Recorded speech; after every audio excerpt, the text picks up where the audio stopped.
Então, estamos começando o Viva Mais, o seu programa de saúde, e hoje, assim, vocês não imaginam que chique, estamos gravando na casa do Dr. Laí Ribeiro, a pedido de vocês, que a gente recebe e-mail assim, ó, milhões de e-mails semanalmente, pedindo para gravar com ele. Imaginem que gentileza do Dr. Laí, muito obrigada, Dr. Laí, ele nos convidou, hoje estamos na casa dele, assim, eu estou me sentindo, assim, no céu, de ter a oportunidade de estar gravando com o Dr. Laí Ribeiro, não bastasse, na casa dele.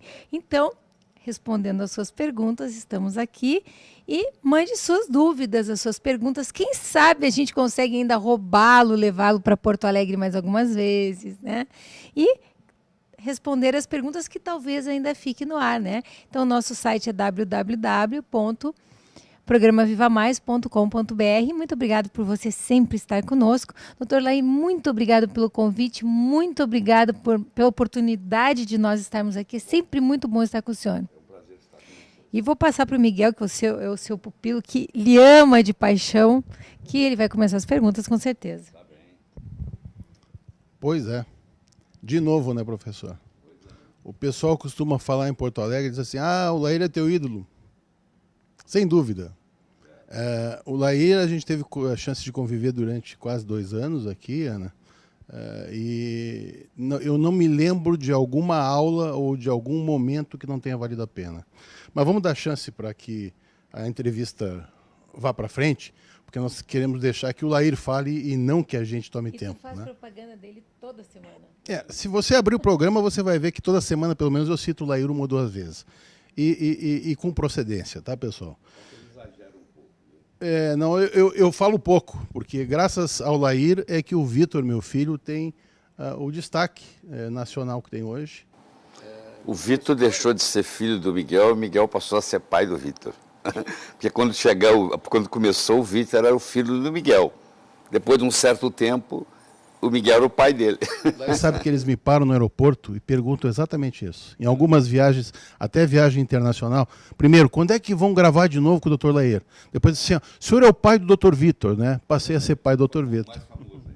Agora, graças a ti, Laí, a família inteira ficou mais bonita e mais saudável, viu? Eu preciso te explicar que, graças a ti, está todo mundo mais bonito e mais saudável.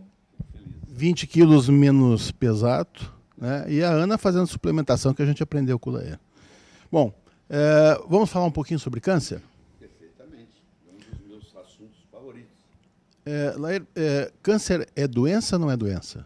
Não, câncer não é uma doença. Câncer é um sintoma de algo que está acontecendo no corpo que não está certo. Então, você tem que ver o câncer como um sintoma e não como uma doença. O tumor, por exemplo, ele é um sintoma.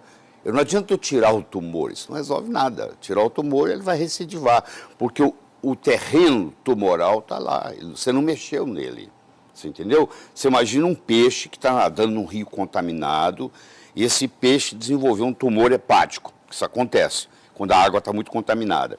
Eu tiro esse peixe de lá, eu opero esse peixe, tá? Eu faço a ressecção do tumor hepático e eu jogo ele de volta no mesmo rio. Foi o rio que gerou o tumor hepático nele, pela intoxicação, pelos metais pesados, etc. Eu agora volto esse peixe para o mesmo rio, ele vai continuar desenvolvendo o mesmo problema. Não resolvi nada. Eu só gastei dinheiro com cirurgia, etc. e tal. Então, primeiro, o tumor não é o câncer, o tumor é o sintoma, e o câncer per se nem é uma doença. Ele é uma sintomatologia. Como a febre é um sintoma, o câncer é um sintoma de que existem um ou vários distúrbios metabólicos no corpo. Certo? Quais são as fases do câncer?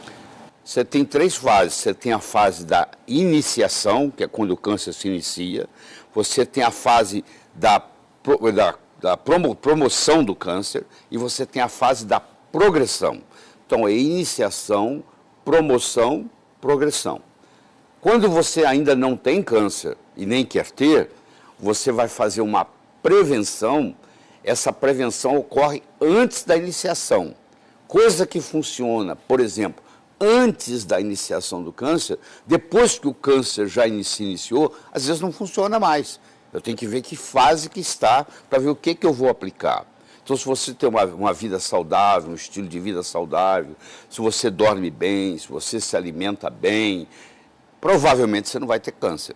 Agora, uma vez que o câncer se iniciou, isso aí já não vale tanto, porque agora você tem que cuidar de uma coisa que está acontecendo. Aí você vai ter que bloquear a promoção do câncer e, às vezes, você tem que bloquear a progressão do câncer, que é o caso da metástase. A metástase é quando o câncer ele migra. A célula cancerígena ela tem a habilidade de migrar para outros lugares. Por exemplo, a maior parte das células migram para o pulmão. É o lugar onde tem mais metástases no câncer, no pulmão. E é fácil de entender porque todo o sangue passa pelo pulmão. Então, a maioria das metástases é para o pulmão. Se bem que existem cânceres que têm especificidade. Por exemplo, o câncer de mama e o câncer de próstata, eles gostam de fazer metástase para osso. Tá? Fazem para pulmão também, mas tem preferência, como se fosse uma atração. Tem até hoje substâncias químicas que eles estudam, e é como se o osso chamasse o câncer de mama, é como se o osso chamasse o câncer de próstata, entendeu? Tem uma certa preferência, mas para ter uma metástase, para uma célula migrar para outro lugar, e lá ela formar um outro tumor, que é o tumor metastático, isso requer uma série de requisitos que, se não estiverem presentes, vou dar um exemplo para você. Se não houver uma angiogênese, porque a célula, ela migrou, para ela crescer e formar uma população, formar um tumor metastático, ela precisa de sangue, ela precisa de se nutrir também. E para ela se nutrir tem que ter vasos. Só que lá não tinha vaso, ele chegou lá sem vaso. Então o próprio câncer desenvolve a sua própria vasculatura. Isso chama angiogênese. De que parte da célula que vem o câncer? O câncer, por incrível que pareça, vem do citoplasma. Eu sei que muita gente que está me assistindo está achando isso um absurdo, mas eles têm experimentos fazendo transferência nuclear. O que é isso? Eu pego uma célula saudável e pego uma célula cancerígena. Se eu pegar o núcleo da célula cancerígena, transferir para a célula saudável, não tem câncer. Se eu pegar o núcleo da célula saudável, transferir para a célula cancerígena, tirar o núcleo da célula cancerígena e trazer um núcleo normal, essa célula que vai desenvolver é cancerígena. Então, o câncer é uma manifestação citoplasmática. E isso vai contra tudo que se entende de câncer até hoje. Isso faz uma diferença enorme, porque a nossa abordagem, que a gente ensina para os alunos, é que o câncer é uma doença metabólica. Ele não é uma doença genética. Existe uma instabilidade de genoma? Existe uma instabilidade de genoma, causada pelo processo mitocondrial. Otto Warburg, em 1931, ganhou o Prêmio Nobel de Medicina, e ele ganhou de novo em 1944, só que na época o Hitler não deixou ele receber. Ele era um judeu alemão, e o Hitler respeitava ele muito, porque o Hitler tinha uma fobia que teria câncer, e como ele era a maior autoridade em câncer na Europa na época, ninguém incomodava ele, apesar de ele ser um médico judeu. E ele ganhou, em 1931, ele ganhou o Prêmio Nobel de Medicina, porque ele descobriu que o câncer era uma doença metabólica. Porque se costuma dizer que o câncer tem remissão e não cura, né? Então, o câncer, na hora que a determinação pela oncologia de cura é quando você tem um câncer, você trata esse câncer e nos próximos 5 anos ele não volta. Aí a oncologia diz, esse paciente está curado. Se ele voltar com 5 anos e 1 dia, aí eles não chamam isso, eles chamam esse câncer de curado, que é uma piada, pô. O câncer, na realidade, ele pode não curar nunca. Ele pode ser crônico e ele pode ter remissão com 20 anos. Câncer de bexiga, por exemplo. Esse aí não tem, né? Você pode ter tido um câncer de bexiga 20 anos atrás e ele voltar hoje. Quer dizer, está curado? Não, estava em remissão. Então, é preferível você chamar o câncer que está em remissão do que ele está curado, porque você nunca sabe quando que ele vai poder voltar ou não. Se não faz químio, não faz rádio, o senhor sugere qual seria o tratamento melhor para o câncer? Existe um tratamento multifatorial. É assim, se eu cortar as árvores da floresta amazônica, todas, eu não preciso convidar os macacos para mudar de lá. Macaco só fica onde tem galho. Macaco pula o dia inteiro de galho em galho. Se não tiver galho, ele vai embora. Então, se eu quiser que os macacos da floresta amazônica vão embora, eu corto as árvores da floresta amazônica. Os macacos vão embora. Eu não preciso convidar animal de deserto para mudar para lá. No momento que virar deserto, os animais de deserto vão chegar. A mesma coisa acontece aqui, no corpo. Se eu tiver um ambiente chamado ambiente biológico tumoral, eu desenvolvo câncer. Agora, se eu mudar o território biológico, o câncer vai embora. O câncer não fica num órgão, num organismo saudável. Então, o que eu tenho que cuidar? Tenho que cuidar da biologia da pessoa. Então, primeiro eu vou ver o seguinte, o que causou o câncer? Só tem 3 coisas que causam câncer, só 3. Ou sozinhas ou combinadas. Primeiro, um conflito emocional. Você vai ver que a mulher se divorciou do marido que ela achava que vivia a vida inteira e 2 anos depois ela apresenta com câncer de mama. Isso é muito comum. Eu vejo isso com muita frequência. Tem sempre um conflito. O pai morreu, o filho morreu, a mulher tem um câncer de ovário 2 anos depois, ou um câncer de mama, e assim por diante. O filho morreu, o pai tem um câncer de testículo. Então, sempre existe, nos últimos 2 anos, antes do câncer aparecer, existe um conflito emocional. Se o conflito predomina, eu tenho que tratar o conflito emocional, não adianta ficar dando remédio. Bom, qual a outra causa de câncer? É a desnutrição. Todo paciente com câncer é um paciente desnutrido. Ele tem uma desnutrição. Então eu tenho que cuidar dessa nutrição dele. Então eu tenho que cuidar da parte mental dele, psicológica, eu tenho que cuidar da parte nutricional dele e a terceira causa é toxinas, venenos. Então o paciente geralmente está intoxicado, está desnutrido e está emocionalmente com conflito. Então ou é a combinação desses 3 ou um deles predominando. Então como é que eu trato? Eu vou cuidar da parte mental, eu vou cuidar da parte nutricional. Por exemplo, uma pessoa que tem uma alergia alimentar. Essa alergia alimentar contribui na predisposição de aparecer o câncer. Não adianta eu tratar o câncer e não cuidar dessa alergia alimentar que ele tem. Descobrir qual alimento que faz mal para eles. Vamos supor que o alimento seja glúten. Vamos supor que o alimento seja leite. Então eu vou ter que tirar o glúten, eu vou ter que tirar o leite, eu vou ter que tirar os 2. Se eu continuar dando glúten e leite, não adianta. A célula cancerígena, ela se alimenta de 2 coisas, só 2 coisas. Ou ela ingere glicose, ou ela ingere glutamina. A glutamina é mais para os cânceres de origem hematopoéticas, linfomas, leucemias. Para quem está nos assistindo e não sabe o que é glutamina, por exemplo, a gente pode dar alguns exemplos? Tá, a glutamina é um aminoácido, tá? Que vai formar o GABA no cérebro. Então a glutamina protege a parte do intestino. Só que pessoas com câncer nós devemos evitar dar para ela glutamina, principalmente se ela tem um câncer hematopoético, se ela tem um linfoma, uma leucemia, um mieloma múltiplo. Então esses nós não podemos dar glutamina em hipótese alguma. Mas o que me interessa que mais é o açúcar, é a glicose. A célula cancerígena, e foi o Otto Warburg que ganhou o prêmio Nobel em 1931 por causa disso, a célula cancerígena, ela se alimenta predominantemente de açúcar.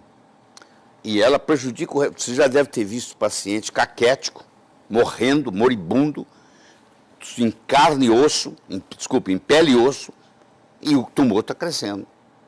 O tumor cresce e o paciente está definhando. Por quê? Ele está pegando toda a glicose que tem. Então, se eu pegar um paciente com câncer e tirar dele a glicose, tirar dele o carboidrato, o tumor encolhe. Mas qual a conduta hoje? Vai no médico, o médico fala, ó, você vai fazer quimioterapia. Doutor, e a alimentação? Ah, fica à vontade. Se fosse você, tomava até sorvete. Pode, vai lá no shopping, toma sorvete, aproveita. Quer dizer, se eu agora estou fazendo quimioterapia, que já não tem uma eficácia muito boa, a eficácia é pífia, eu posso discutir isso depois com vocês. Ah, e eu ainda vou para o shopping tomar sorvete, que é açúcar puro, então eu tô alimentando diariamente o meu câncer se eu estou tomando sorvete diariamente.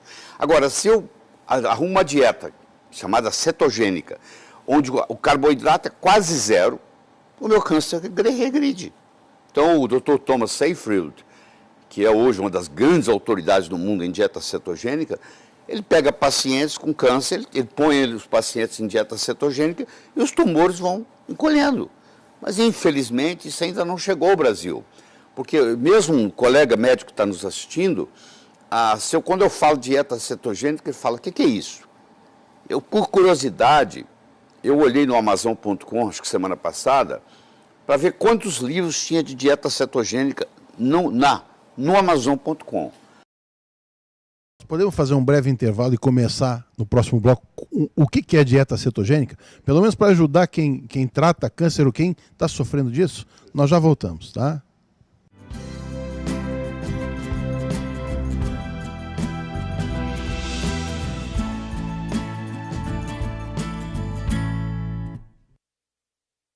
Cheguei.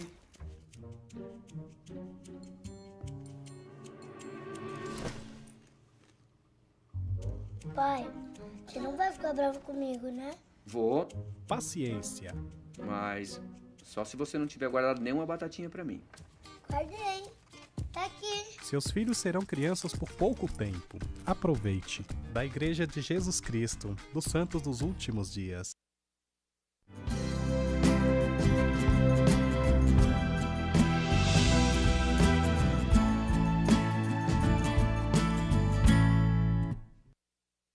Pois é, então, aí eu olhei no Amazon.com, até 100 livros eu contei, tá?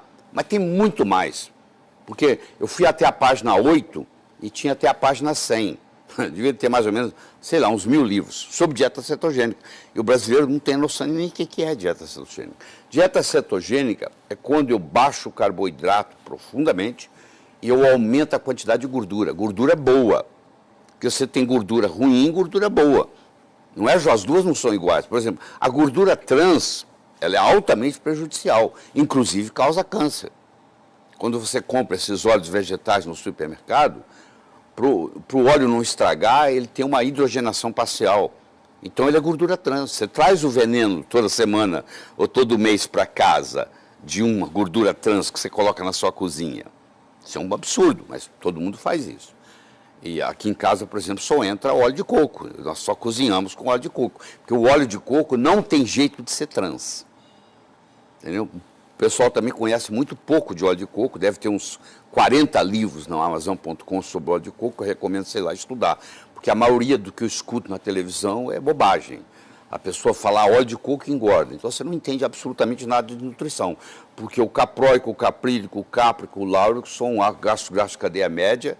Eles não têm jeito de ser acumulados, não viram triglicérides, não pode ser acumulado no tecido adiposo e, pelo contrário, são até termogênicos. Em todos os lugares do mundo onde predomina a dieta do coco na culinária, você não tem obesidade. As pessoas são todas magras. Por exemplo, as ilhas do Pacífico, onde predomina a culinária do coco, todo mundo é magro, não tem obesidade. Tá? Não tem AIDS também. São mais saudáveis, né? Não tem AIDS, tem HIV. Mas não tem AIDS, porque o HIV, para virar AIDS, o ácido láurico, que é predominante no coco, para você ter uma ideia, o leite materno tem 19% de ácido láurico, o coco tem 47%. Então, o ácido láurico, quando ele cai no estômago, ele vira monolaurina. Ele mata fungo, ele mata bactéria, ele mata vírus, ele mata parasita. Então, isso te dá uma saúde muito grande quando você se alimenta. Você não precisa usar filtro solar. Você toma o coco na hora de ir para a praia, uma colher de sopa de coco, de óleo de coco, ou você passa o óleo de coco na pele, também não deixa queimar. Pode ficar o dia inteiro no sol. Ah, então fica a dica, excelente protetor solar. Excelente protetor solar, natural, faz bem, é absorvido, vai contribuir, não tem... A nossa família, todo mundo usa, as crianças, os netinhos, tudo usa óleo de coco para ir na praia, tá? Por isso que ele está com essa cor maravilhosa. Pois é, primeira coisa que eu não tenho. Uma das coisas que a gente aprendeu na pós com o Laer era justamente isso, né? Que inclusive mulheres, uma coisa que ele citava sempre, mulheres com corrimento, né? Com candidíase. Candidíase. Pois é, o ácido láurico, ele vira monolaurina, e uma das propriedades da monolaurina é antifúngica. Então ela mata a Candida albicans. Porque a Candida albicans, ela pode evoluir para a Candida glabata e causar câncer. Uma das causas do câncer é o fungo. Não é a Candida albicans que vira glabrata. A albicans, propriamente dito, não causa câncer. Mas quando o terreno é propício, ela se transforma em glabrata. E aí ela é uma causadora de câncer. Nesse caso, é ingestão, é tomar, assim, comer de colher o óleo de coco. É, tomar de colher. Uma colher de sopa tem 14 gramas de óleo. 14 gramas. Então, você toma 1 a 2 vezes por dia, tá? Mas é isso aí. Aí a dieta cetogênica que nós estamos falando. Então, você ingere as gorduras boas, o ômega 3, o ômega 6, o ômega 9, porque é outro problema que existe. Todo lugar que você lê, você fala assim, mas nós temos muito ômega 6 e pouco ômega 3. É verdade, mas o ômega 6 que nós temos também está lesado, porque ele tá oxidado. Então, às vezes, é importante você tomar o ômega 6 não oxidado. Faz muito bem para a saúde quando você faz isso. Então, isso aí, quando predomina na sua dieta essas gorduras boas, e você cai o carboidrato, o câncer começa a diminuir. Você começa a tratar o câncer só com dieta. Entendeu? Nós trabalhamos com oxigênio, porque o Warburg mostrou que o oxigênio para a célula cancerígena é igual ao sol é para o vampiro. O vampiro tem que entrar no caixão e se fechar lá, porque se ele amanhecer o dia, o raio do sol mata ele, não é assim que é a lenda? Pois é, mais ou menos aqui. O oxigênio mata a célula cancerígena. Então, se eu tiver um tumor e eu jogar oxigênio nesse tumor, a célula cancerígena desenvolve apoptose. Porque o problema da célula cancerígena é que ela tem dificuldade de morrer. Ela tem uma telomerase aumentada e ela não tem a capacidade apoptótica, que é a morte natural por suicídio, então ela vai proliferando e vai aumentando. Quando você joga oxigênio nela, é um jeito dela morrer, entendeu? Então tem várias abordagens que você tem que fazer. E os detox, tem muito câncer com metal pesado, que é a oncologia clássica não dá bola, que mercúrio, chumbo, alumínio, que predispõe ao câncer. Então isso tem que ser retirado, quelado. Entendeu? Você faz quelação, inclusive oral. Coentro, que é um condimento simples, você colocar na comida, faz quelação. Entendeu? Clorofila faz quelação. Aqueles tratamentos com oxigênio, né, que a gente aprendeu o Von Ardenne. na tua pós, o Von Ardenne, né? Uma das indicações seria essa, né? O Von Ardenne, ele era um físico, ele foi quem desenvolveu a bomba atômica russa, ele era um gênio. Ele, inclusive, tem patente na área da geladeira, patente na área do ar-condicionado, tem várias coisas que ele desenvolveu. E ele também entrou na área médica. Ele desenvolveu uma medicina própria, chama-se Medicina de Von Ardenne, onde existe um tratamento usando oxigênio em altas doses, com todo um protocolo, que alguns médicos, meus alunos, aprendem a trabalhar, porque o oxigênio é uma coisa que é permitida, não tem nada proibido. Então, a gente usa o protocolo de Von Ardenne no tratamento de câncer com resultados espetaculares, espetaculares.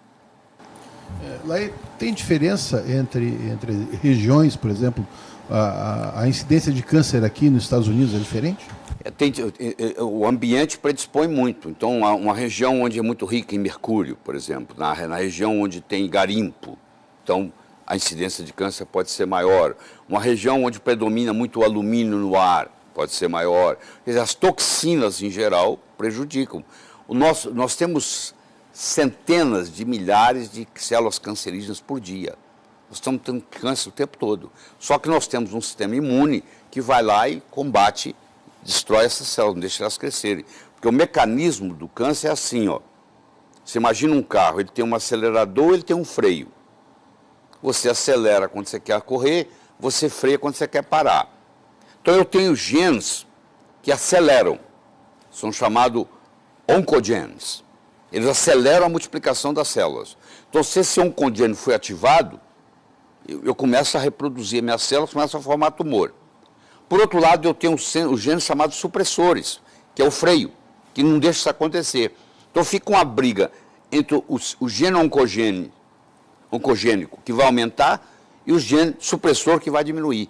Quando você tem o que se chama de polimorfismo genético, num desses, vou dar um exemplo bem clássico. Vamos pegar a Jolie aqui, a Angelina Jolie, que tirou as mamas.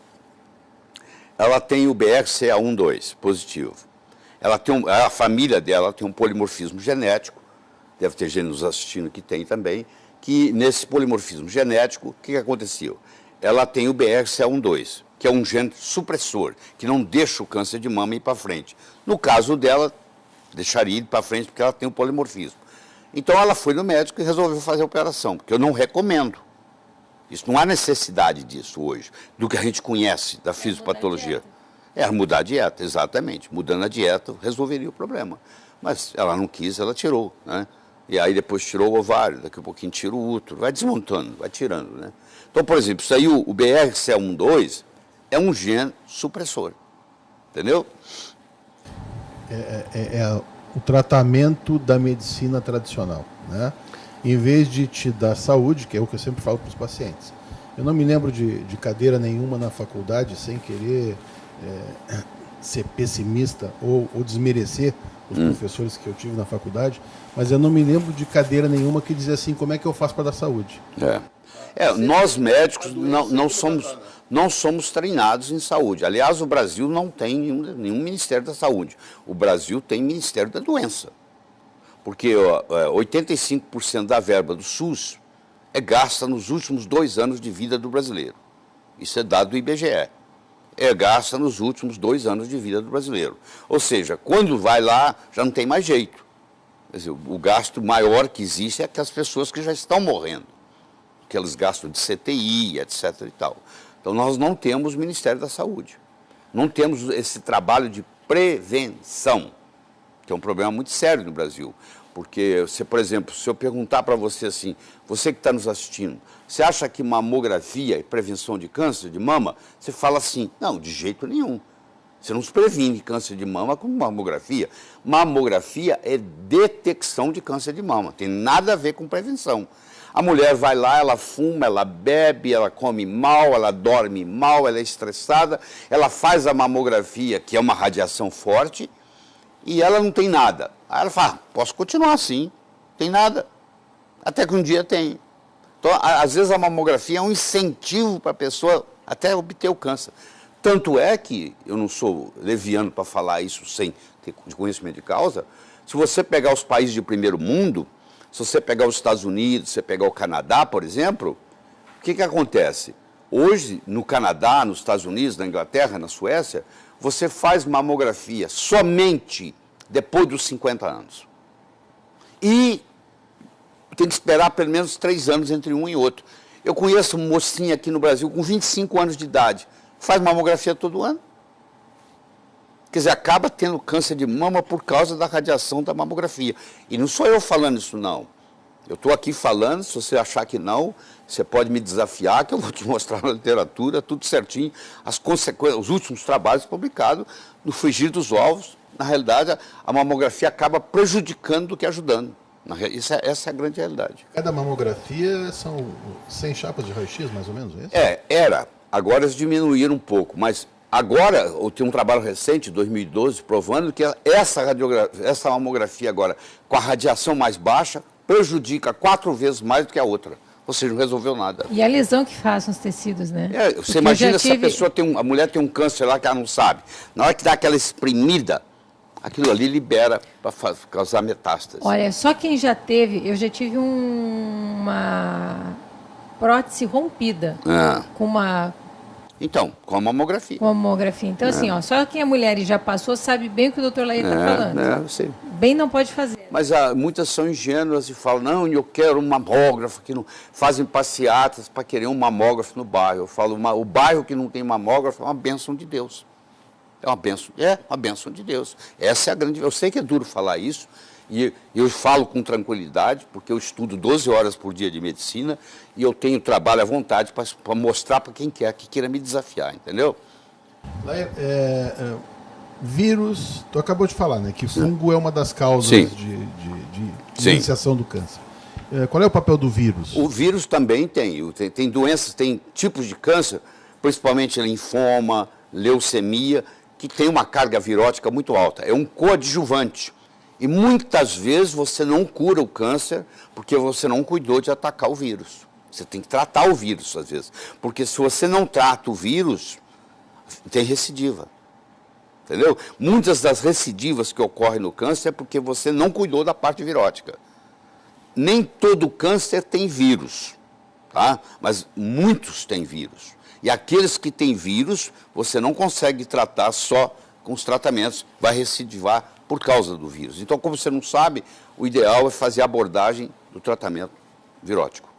E a recidiva, normalmente, ela é mais agressiva, né? Ela é mais agressiva pelo seguinte, porque a quimioterapia, ela matou as células mais fracas e ficou de reserva as células mais fortes. Porque o que causa o câncer são células-tronco, cancerosas. Hoje nós sabemos que o câncer tem a sua célula-tronco, que geralmente não morre com a quimioterapia. Então você mata todas as outras células, mas a célula-mãe, ela geralmente não morre. E como agora ela ficou resistente, porque ela enfrentou a quimioterapia, se houver uma recidiva, geralmente o câncer vem mais agressivo. Como é que é o protocolo para escolher droga para tratamento? Para ser aprovado, você está falando? Porque o Laír tem uma experiência grande nisso, porque ele trabalha... Eu fui 8 anos e meio da indústria farmacêutica. Eu fui diretor médico da Merck Sharp & Dohme por 3 anos e meio nos Estados Unidos. Fui diretor executivo, cheguei a vice-presidente da Ciba Corporation, hoje Novartis, por 5 anos e meio. Então, 8 anos e meio da minha vida, além de dar aula na faculdade, eu também pertencia à indústria farmacêutica. Então, eu conheço muito bem o que acontece dentro da indústria. O FDA e o sistema da Anvisa brasileiro também é o mesmo, mostra o seguinte: para você mostrar que uma droga tem uma ação anticancerígena, ela que tem que diminuir pelo menos 50% o tumor e permanecer reduzido em menos de 50% do tamanho por pelo menos 28 dias. Na minha opinião, esse é um critério totalmente errado, porque diminuir o tumor não significa que você está tratando o câncer. Porque o câncer não é o tumor. O tumor é um sintoma, um simples sintoma. Meu câncer pode estar piorando e meu tumor pode estar diminuindo. Se fosse assim, a cirurgia resolvia, né? A cirurgia extirpa tudo. Extirpa, então. Até onde a gente conhece, né? Inclusive, às vezes, a cirurgia até piora, porque no campo cirúrgico ali, por exemplo, aquilo ali pode liberar células cancerígenas que caem na corrente sanguínea ou no linfático e vão causar metástases. Então, tem estudos mais recentes mostrando que, em muitos casos, ocorreu a metástase por causa do procedimento cirúrgico. A verdade é a seguinte, a quimioterapia, a rádio e a cirurgia deixam a desejar, porque eu sei que vai chocar muito das pessoas que estão nos assistindo. Nos últimos 50 anos, não houve diminuição na mortalidade do câncer. E eu provo isso. Você fala, mas melhorou. Não melhorou, não. É assim, você hoje faz o diagnóstico mais precoce. Escuta. Então, um câncer que ia ser diagnosticado daqui a 3 anos, eu diagnostico ele hoje. Então, ele vai viver mais tempo com câncer. Quando passar dos 5 anos sem câncer, ele vai dizer, está curado. Então, isso aí, a estatística é confusa aí. Então, muitos desses casos entram na estatística. Quem faz a análise profunda, estatística disso, e tem publicações recentes sobre o assunto, mostram que nos últimos 50 anos não houve nenhuma diminuição na mortalidade de câncer. Quais são os tipos mais comuns? De câncer? Tu já tinha citado 1 ou 2, né? São muitos os tipos, né? Tem mais de 250 tipos diferentes de câncer, mas a base é a mesma, tá? Na maioria deles. Os Estados Unidos têm por ano em torno de 1.800.000 casos novos. 1.800.000. O Brasil tem 1/3 disso.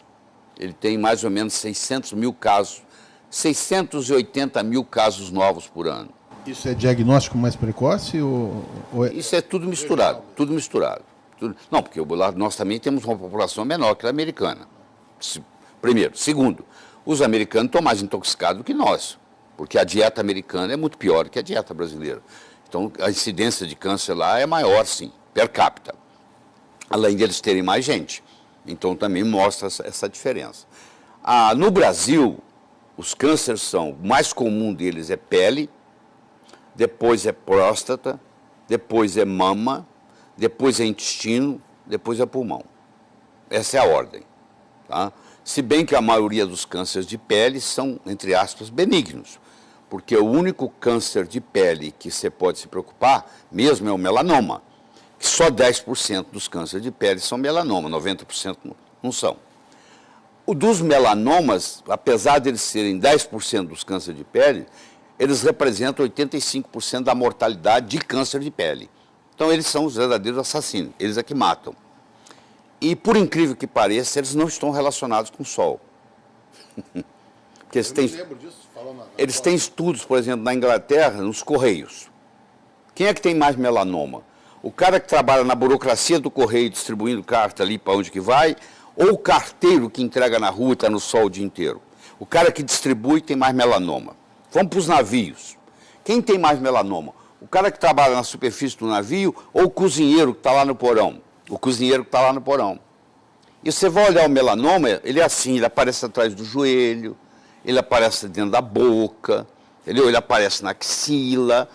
É um lugar onde você não... O familiar nosso apareceu no olho. Aparece no olho, entendeu? Então ele não está relacionado diretamente com o sol, tá? Posso te interromper um minutinho e já voltamos, né? Sim.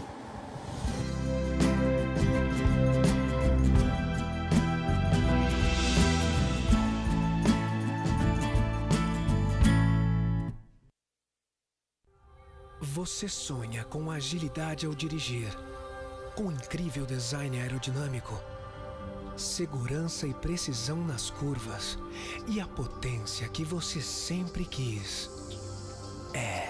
Poucas coisas na vida falam mais sobre você do que o carro que você dirige. Sua família. Não está na hora de você se dedicar a ela?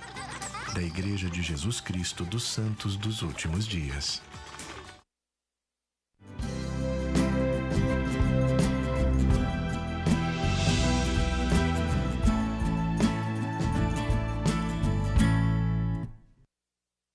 Bom, se você começou a nos acessar agora, hoje nós temos o privilégio do Dr. Lair Ribeiro, que você pediu aí. Tem muita gente que, como a gente repete muito os programas do Lair, olha, eu já assisti umas 3 ou 4 vezes o mesmo programa, será que vocês não podiam gravar outro? Então nós viemos a São Paulo, estamos na casa do Lair, gravando especialmente para você. E nós sabemos que são os programas de maior acesso. O Lair hoje está falando sobre câncer. Você pode acessar o início do programa, isso fica gravado na internet, www.programavivamais.com.br, você acessa todos os programas, inclusive o início desse programa. E eu interrompi o Lair, muito a contragosto, mas a gente tem que fazer uma pausazinha, o Lair fala muito bem, se pudesse eu deixava só ele falando, e ele estava falando em melanoma, né, Lair? Que inclusive existe esse mito de que o melanoma acontece mais em quem pega mais sol, ele estava justificando que justamente é o contrário. E não é só isso não, se você olhar o globo terrestre, quanto mais longe você estiver do Equador, maior a incidência de melanoma. Então eu tenho mais melanoma mais para o norte e mais para o sul do Equador, entendeu? Vou dar um exemplo, o pessoal em Porto Alegre tem mais melanoma do que o pessoal de Fortaleza. Pode olhar nos dados do IBGE que você vai ver. Porque a Fortaleza está muito mais perto do Equador do que Porto Alegre. E a estatística é essa mesmo. Então, se a estatística é essa, que quanto mais você se afasta do Equador, mais melanoma você tem, então essa teoria de que o câncer causa melanoma é uma piada, na minha opinião, é uma piada. E eu tenho outra coisa, o raio solar, você tem o raio ultravioleta, você tem o A, o B e o C. O raio ultravioleta C não chega até nós, não chega aqui na crosta terrestre, ele é bloqueado lá em cima, então esquece ele. Vamos pegar o A e o B, tá? Então, 5% da radiação solar que você recebe de raio ultravioleta é B, 95% é A. A maioria dos filtros solares que você compra ali na esquina, eles bloqueiam o B e deixam o A livre.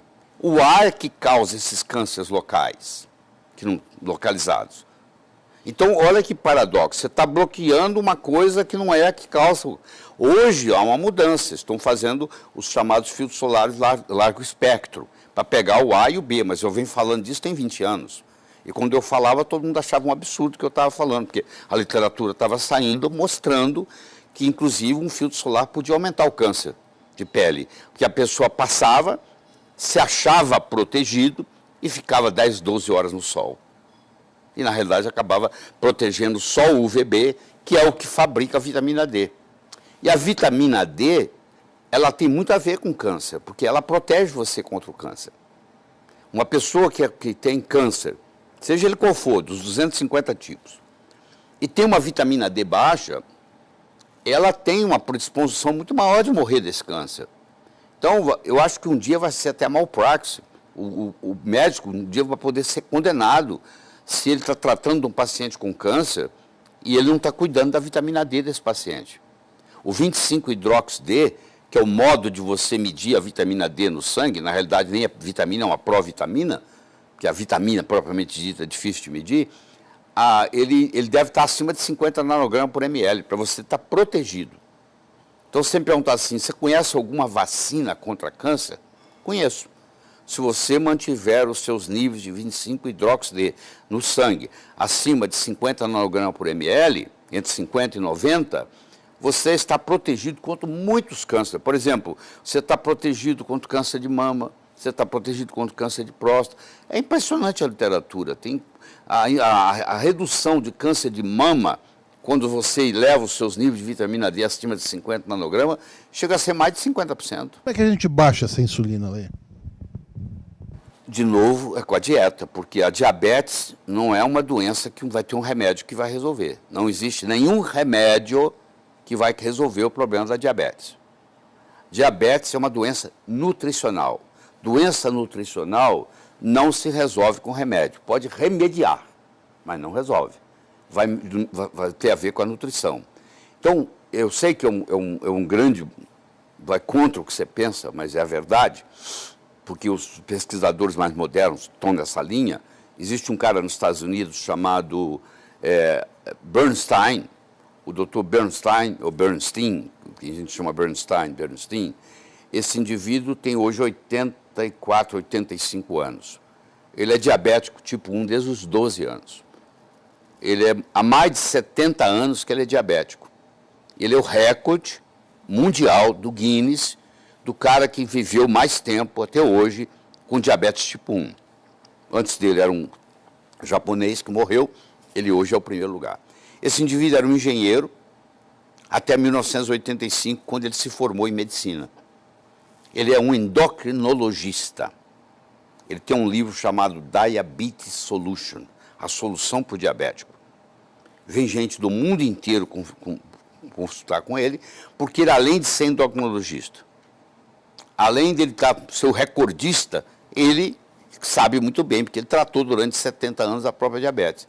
E ele tem esse pensamento que eu vou dizer aqui agora, que insulina causa diabetes.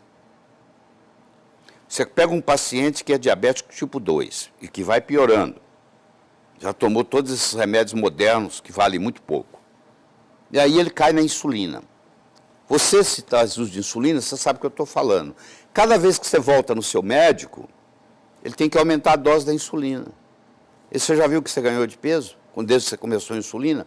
A insulina é lipogênica, ela te engorda. Cada vez você vai engordando mais. E cada vez que você recebe mais insulina, você desenvolve mais resistência insulínica. E resistência insulínica leva a diabetes. Então, olha o paradoxo. Insulina causa diabetes. Isso é o conceito moderno, moderníssimo que se tem, dos trabalhos recentes que estão lançando. O que o médico geralmente faz? Ele cuida da glicemia. Ele fala assim, eu tenho que baixar a sua glicemia.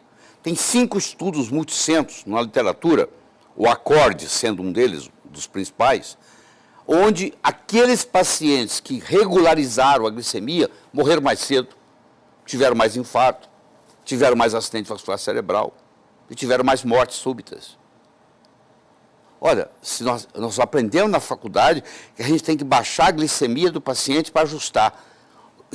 Tem 5 estudos multicentros importantes. Tá? 5. Em vez de melhorar, piorou. Piorou.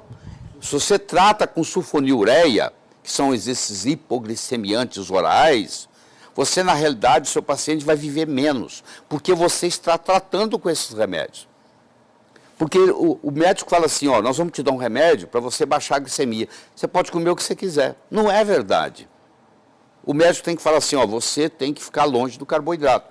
De novo, a gente cai na dieta cetogênica. Você vai ver que eu converso, chego na dieta cetogênica. A dieta cetogênica ela tem 95 anos de existência. Ela começou na Mayo Clinic, depois ela mudou para o Johns Hopkins, que é uma das grandes universidades americanas.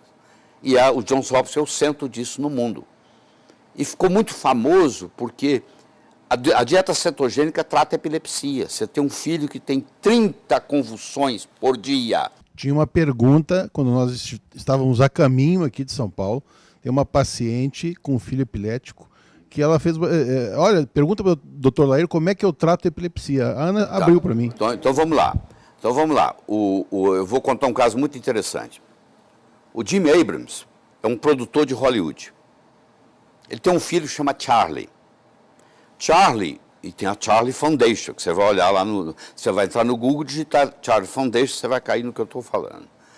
E aí o que ele fez? Esse menino tinha 30, 40 ataques epiléticos por dia. Fez 2 cirurgias cerebrais.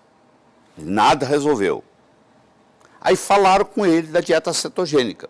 Ele, que é um cara poderoso, tem dinheiro, ele atravessou da Califórnia para a costa leste, foi no Johns Hopkins. E lá, com 2 semanas, o Charlie, filho dele, passou a ter 0 de convulsão. Aquilo impressionou ele tanto que ele resolveu deixar o mundo ficar sabendo. Ele é amigo particular da Meryl Streep. E ele então pediu a Meryl Streep para fazer um filme para ele gratuito. E a Meryl Streep fez um filme sem cobrar para mostrar o poder da dieta cetogênica na cura da epilepsia. Eu digo na cura porque tem vários pacientes que ficam 5, 6 anos na dieta cetogênica e depois deixam de ficar e as convulsões não voltam. Então, a abordagem mais espetacular que existe para a epilepsia, que começou na Mayo Clinic e foi para Johns Hopkins, e que você não está sabendo por que você nunca ouviu falar, porque ninguém divulga. Não vai ter um representante do laboratório que vai chegar num consultório médico e dizer assim, doutor, o senhor não precisa mais receitar remédio para epilepsia, é só colocar seu paciente na dieta cetogênica. Eles estariam dando um tiro no pé. Existe interesse comercial, né? Nenhum, 0, porque não tem nada. Então, por isso que tem mais de 100 livros que eu vi, deve ter mais de 500 livros em dieta cetogênica no Amazon.com, porque todo mundo está vendo, peraí, câncer se beneficia com dieta cetogênica, epilepsia se beneficia com dieta cetogênica, diabetes se beneficia com dieta cetogênica. Se você é atleta, a sua performance vai e muito melhorar com dieta cetogênica. Você entendeu? É uma coisa impressionante. De preferência, o mínimo possível, né? Você vê, ó, você tem aminoácidos essenciais, né? Leucina, valina, isoleucina, lisina, fenilalanina, metionina, treonina, triptofano. Você tem ácidos graxos essenciais, linoleico, alfa-linolênico. Você não tem carboidrato. Qual é o carboidrato essencial que você tem? Você não tem. Não existe carboidrato essencial. Ponto. Por que não existe? Porque se o corpo precisar, ele fabrica. É um fenômeno fisiológico chamado gliconeogênese. Se eu não como carboidrato e eu preciso de algum, o meu corpo sabe como fazer. O meu corpo não consegue fazer aminoácido, esses aminoácidos essenciais, ou eu ingiro, não os tenho. O meu corpo não sabe fazer ácido graxo linoleico e ácido graxo alfa-linolênico. Eu preciso deles, eles são essenciais. Então, no momento que eu tenho os essenciais, o resto do meu corpo faz. Então não tem esse perigo. A dieta cetogênica é uma coisa que veio para ficar, ela tem 95 anos de experiência clínica. Eu li livros, inclusive, que para cura do lúpus também, né? Contribui às doenças autoimunes em geral, não é só lúpus, não. As doenças autoimunes em geral se beneficiam com a dieta cetogênica. Então, eu estimulo os meus alunos a estudarem, a começar a praticar, a ensinar. Só que o povo, em geral, eles têm medo da gordura. Eles têm uma que eu chamo gordurofobia. Fala que a gordura, como tudo, tem seres humanos bons e seres humanos ruins. Tem gordura boa, tem gordura ruim. Tem que saber separar. As gorduras trans são ruins. Mas as gorduras, o ômega 6, o ômega 3, o ômega 9, os ácidos graxos, as gorduras saturadas de cadeia média, que é o do coco, são benéficas. A base da dieta cetogênica é o coco. Tá? Inclusive, se você olhar no New York Times, a lista dos 10 livros mais vendidos, tem um lá que estava em primeiro lugar, acho que não está mais, mas há 4, 5 semanas atrás ainda estava, é um livro escrito pela Mary Porter, a doutora Mary Porter. A doutora Mary Porter era uma neonatologista, é uma neonatologista, e o marido dela, o Steve, desenvolveu Alzheimer. E ele saía e não voltava, ele esquecia, aquela história toda. E aí, como médica, ela começou a pesquisar tudo com ele, tudo. E não melhorava o Steve. E no Alzheimer a gente faz com o paciente o chamado teste do relógio, que é o melhor que tem. Ele chega no seu consultório, você pega uma folha de papel sulfite, pega uma caneta e fala assim, desenha um relógio. Aí você vai ver que ele não tem condições de desenhar um relógio. Ele esquece o ponteiro de segundo, ele esquece o ponteiro do minuto, ele esquece o número, ele não faz o relógio certo. Aquilo ali você guarda na sua gaveta. Agora você implementa um tratamento, daqui 3, 6 meses você pede para desenhar o relógio de novo. Se o relógio melhorar, é porque está melhorando. Se o relógio piorar, é porque está piorando. É muito interessante isso. Então ela fez nele o teste do relógio. E aí ela começou a estudar, caiu na dieta cetogênica. Começou a estudar a dieta cetogênica, caiu no óleo de coco. Aí ela falou assim, pô, não tem nada que perder, pô. Eu vou dar para o Steve óleo de coco. E ela começou a dar óleo de coco, e você vai ver no livro dela. 2 semanas depois, o relógio já melhorou. 4 semanas depois, nem se falava. E o Steve voltou a dirigir. Dirige até hoje, está dirigindo.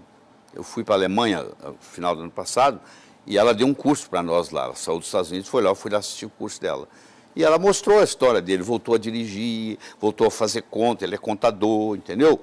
Uma mudança radical com óleo de coco, gente. O Brasil é tão rico em óleo de coco. As pessoas vão para a televisão falar mal de óleo de coco, a pessoa não tem noção de nada, nenhuma noção de bioquímica, nenhuma noção de nada, fica falando bobagem do óleo do coco. Pô, vai estudar, pô, tem tanto livro de óleo de coco na literatura. Já vi colega colocar em jornal de capa, tá?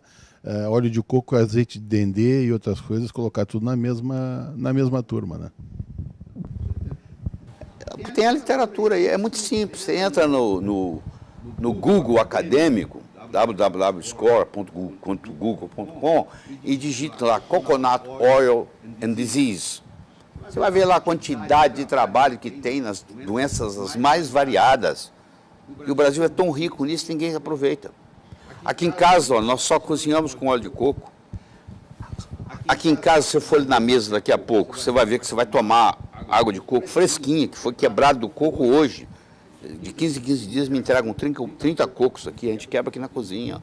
Toma água, todo dia eu tomo água de coco, todos os dias.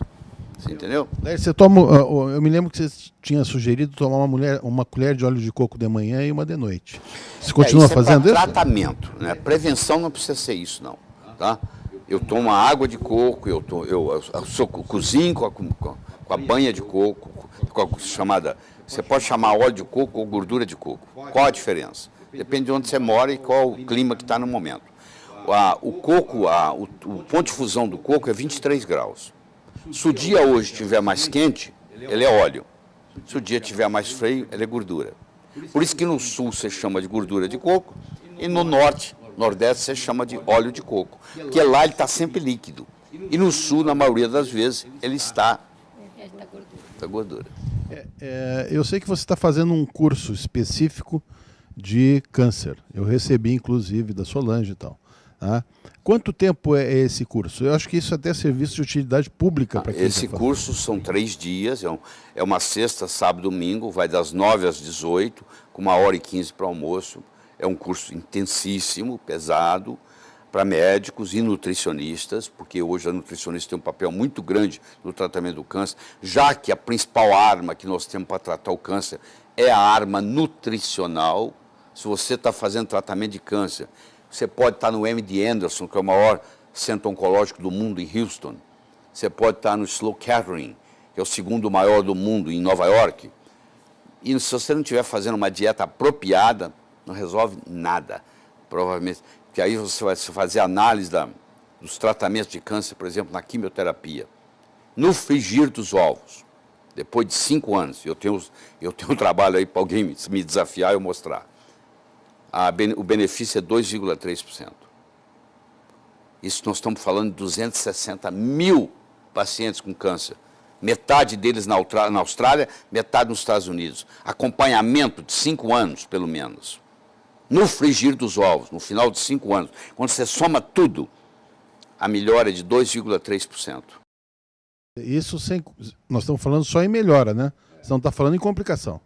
Não estou falando que a vida é bem pior quando você está tomando químio, né? Não tenha dúvida. A qualidade de vida é pior possível, né?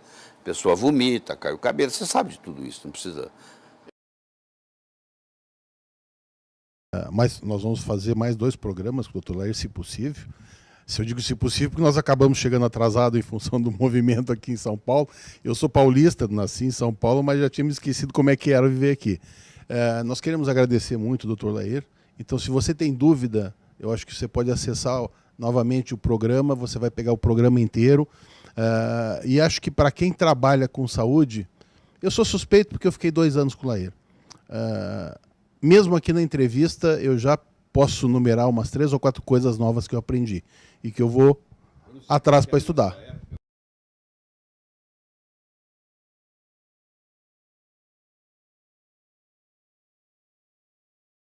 Na época eram 100, Lair. Tá? Eu sei que o Vitor continua adquirindo. Tá? 149, por enquanto.